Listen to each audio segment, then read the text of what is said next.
Live बस्नुपर्छ त बिस्तारै। यही बेला हो बस्ने। अब सजिलो हो नि त। हो यो अघि ब्लेड सकिन लागेको थियो नि त। लाइभ बसौँ लाइभ जतिकै हो यो भिडियो। बुवा सन्चै हुनुहुन्छ नि? ठिकै छ। नातिको व्रतबन्धको लागि कपाल काट्ने काम भइराखेको छ। बाल होइन ल बाल काट्ने भिनाजुको पनि एक झलक भयो है। भिनाजुको पनि एक झलक।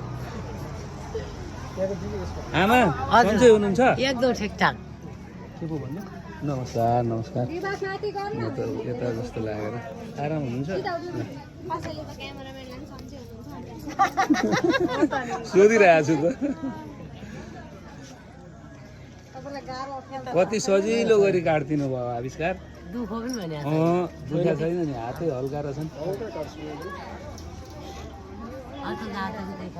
हजुर यसबाट अलि राम्रो आउँछ। यहाँबाट पनि राम्रो निस्केछ एकदम सही। एकदम सन्चो। दुखै